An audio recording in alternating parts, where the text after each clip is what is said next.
اللهم لك الحمد كما أنت أهله فصل على سيدنا محمد كما أنت أهله وفعل بنا ما أنت أهله فإنك أنت أهل التقوى وأهل المغفرة. اللهم صل وسلم دائما أبدا على حبيبك خير الخلق كلهم هو الحبيب الذي ترجى شفاعته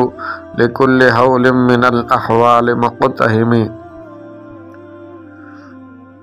کروڑوں درود کروڑوں سلام ہمارے آقا و مولا سرور انبیاء خاتم المرسلین شفیع المذنبین رحمت للعالمین صلی اللہ علیہ وعلی آبائہ وآلہ وسلم کی مقدس حسین و جمیل ذات گرامی پر اور آپ کی آل پر اور آپ کے اصحاب و ازواج مطہرات پر۔ آج کی اس نشست میں معزز سامعین و ناظرین ہم ان چیزوں کا ذکر کریں گے جن سے روزہ نہیں ٹوٹتا، روزہ نہیں جاتا۔ نمبر 1، بھول کر کھایا یا پیا یا جماع کیا روزہ فاسد نہ ہوا، خواہ روزہ فرض ہو یا نفل۔ روزے کی نیت سے پہلے یہ چیزیں پائی گئی یا بعد میں، مگر جب یاد دلانے پر بھی یاد نہ آیا کہ روزے دار ہے تو اب فاسد ہو جائے گا، بشرطے کہ یاد دلانے کے بعد یہ افعال واقع ہوئے ہوں، مگر اس صورت میں کفارہ لازم نہیں۔ در مختار رد المحتار۔ مسئلہ نمبر 2، کسی روزے دار کو ان افعال میں دیکھے تو یاد دلانا واجب ہے، یاد نہ دلایا تو گناہ گار ہوا، مگر جب کہ وہ روزے دار بہت کمزور ہو کہ یاد دلائے گا تو وہ کھانا چھوڑ دے گا، اور کمزوری اتنی بڑھ جائے گی کہ روزہ رکھنا دشوار ہوگا، اور کھا لے گا تو روزہ بھی اچھی طرح پورا کر لے گا اور دیگر عبادتیں بھی بخوبی ادا کر لے گا، تو اس صورت میں یاد نہ دلانا بہتر ہے۔ بعض مشائخ عظام نے کہا جوان کو دیکھے تو یاد دلا دے، بوڑھے کو دیکھے تو یاد نہ دلانے میں حرج نہیں، مگر یہ حکم اکثر کے لحاظ سے ہے کہ جوان اکثر قوی ہوتے ہیں اور بوڑھے اکثر کمزور، اور اصل حکم یہ ہے کہ جوانی اور بڑھاپے کو کوئی دخل نہیں بلکہ قوت و ضعف کا لحاظ ہے، لہذا اگر جوان اس قدر کمزور ہو تو یاد نہ دلانے میں حرج نہیں، اور بوڑھا قوی ہو تو یاد دلانا واجب۔ رد المحتار۔ مسئلہ نمبر 3، مکھی یا دھواں یا غبار حلق میں جانے سے روزہ نہیں ٹوٹتا، خواہ وہ غبار آٹے کا ہو کہ چکی پیسنے یا چھاننے میں اڑتا ہے،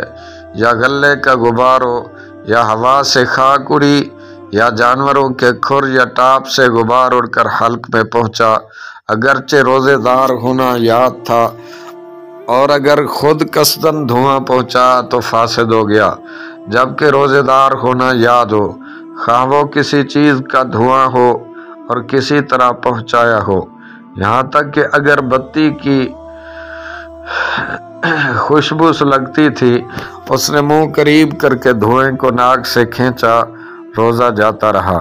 یوں ہی حقہ پینے سے بھی روزہ ٹوٹ جاتا ہے، اگر روزہ یاد ہو، اور حقہ پینے والا اگر پیے گا تو کفارہ بھی لازم آئے گا۔ در مختار رد المحتار وغیرہ ہما۔ مسئلہ نمبر 4، تیل یا سرما لگایا تو روزہ نہ گیا، اگرچہ تیل یا سرمے کا مزہ حلق میں محسوس ہوتا ہو، بلکہ تھوک میں سرمے کا رنگ بھی دکھائی دیتا ہو، جب بھی نہیں ٹوٹا۔ مسئلہ نمبر 5، بوسہ لیا مگر انزال نہ ہوا تو روزہ نہیں ٹوٹا۔ یوں ہی عورت کی طرف بلکہ اس کی شرمگاہ کی طرف نظر کی مگر ہاتھ نہ لگایا اور انزال ہو گیا، اگرچہ بار بار نظر کرنے یا جماع وغیرہ کے خیال کرنے سے انزال ہوا، اگرچہ دیر تک خیال جمانے سے ایسا ہوا ہو، ان سب صورتوں میں روزہ نہیں ٹوٹا۔ مسئلہ نمبر 6،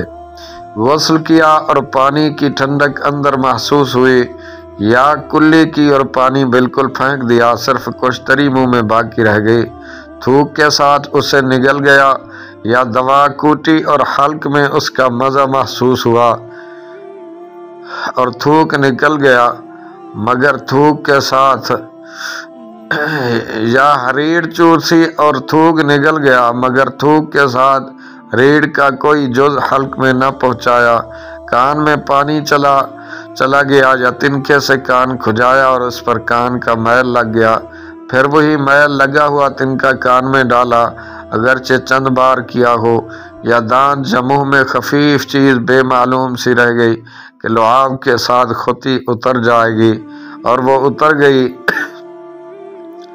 یا دانتوں سے خون نکل کر حلق تک پہنچا مگر حلق سے نیچے نہ اترا، ان سب صورتوں میں روزہ نہ گیا۔ مسئلہ نمبر 7، روزے دار کے پیٹ میں کسی نے نیزہ یا تیر بھونک دیا اگرچہ اس کی بھال یا پیکان پیٹ کے اندر رہ گئی یا اس کے پیٹ میں جھلی تک زخم تھا، کسی نے کنکری ماری کے اندر چلی گئی تو روزہ نہیں ٹوٹا، اور اگر خود اس نے یہ سب کیا یا کنکری اندر رہ گئی تو جاتا رہا۔ مسئلہ نمبر 8، بات کرنے میں تھوک سے ہونٹ تر ہو گئے، اسے پی گیا یا منہ سے رال ٹپکی مگر تار ٹوٹا نہ تھا کہ اسے چڑھا کر پی گیا، یا ناک میں ریٹھ آ گئی بلکہ ناک سے باہر ہو گئی مگر منقطع نہ ہوئی تھی کہ اسے چڑھا کر نگل گیا، یا کھنکار منہ میں آیا اور کھا گیا، اگرچہ کتنا ہی ہو روزہ نہ جائے گا مگر ان سب باتوں سے احتیاط چاہیے۔ فتاوی عالمگیری در مختار رد المحتار۔ مسئلہ نمبر 9، مکھی حلق میں چلی گئی روزہ نہ گیا اور قصدن نگلی تو جاتا رہا۔ فتاوی عالمگیری۔ مسئلہ نمبر 10، بھولے سے جماع کر رہا تھا، یاد آتے ہی الگ ہو گیا، یا صبح صادق سے پیشتر جماع میں مشغول تھا، صبح ہوتے ہی جدا ہو گیا، روزہ نہ گیا اگرچہ دونوں صورتوں میں جدا ہونے کے بعد انزال ہو گیا ہو۔ اگرچہ دونوں صورتوں میں جدا ہونا یاد آنے اور صبح ہونے پر ہوا کہ جدا ہونے کی حرکت جماع نہیں، اور اگر یاد آنے یا صبح ہونے پر فوراً الگ نہ ہوا، اگرچہ صرف ٹھہر گیا اور حرکت نہ کی، روزہ جاتا رہا۔ مسئلہ نمبر 11، بھولے سے کھانا کھا رہا تھا، یاد آتے ہی فوراً لقمہ پھینک دیا، یا صبح صادق سے پہلے کھا رہا تھا، صبح ہوتے ہی اگل دیا، روزہ نہ گیا، اور نگل لیا تو دونوں صورتوں میں جاتا رہا۔ مسئلہ نمبر 12، غیر سبیلین میں جماع کیا تو جب تک انزال نہ ہو روزہ نہ ٹوٹے گا، یوں ہی ہاتھ سے منی نکالنے میں اگرچہ یہ سخت حرام ہے کہ حدیث میں اسے ملعون فرمایا۔ فتاوی در مختار۔ مسئلہ نمبر 13، چوپایا یا مردے سے جماع کیا اور انزال نہ ہوا تو روزہ نہ گیا، اور انزال ہوا تو جاتا رہا۔ جانور کا بوسہ لیا یا اس کی شرمگاہ کو چھوا تو روزہ نہ گیا اگرچہ انزال ہو گیا ہو۔ مسئلہ نمبر 14، احتلام ہوا یا غیبت کی تو روزہ نہ گیا اگرچہ غیبت بہت بڑا سخت گناہ کبیرہ ہے۔ قرآن مجید میں غیبت کرنے کی نسبت فرما جیسے اپنے مردہ بھائی کا گوشت کھانا، اور حدیث میں فرما غیبت زنا سے بھی سخت تر ہے، اگرچہ غیبت کی وجہ سے روزے کی نورانیت جاتی رہتی ہے مگر پھر بھی روزہ ٹوٹا نہیں۔ مسئلہ نمبر 15، جنابت کی حالت میں صبح کی بلکہ اگرچہ سارے دن جنبی رہا، روزہ نہ گیا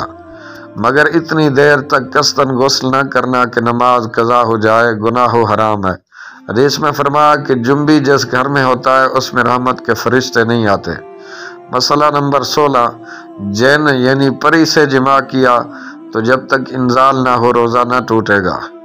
یعنی جب کہ انسانی شکل میں نہ ہو، اور انسانی شکل میں ہو تو وہی حکم ہے جو انسان سے جماع کرنے کا ہے۔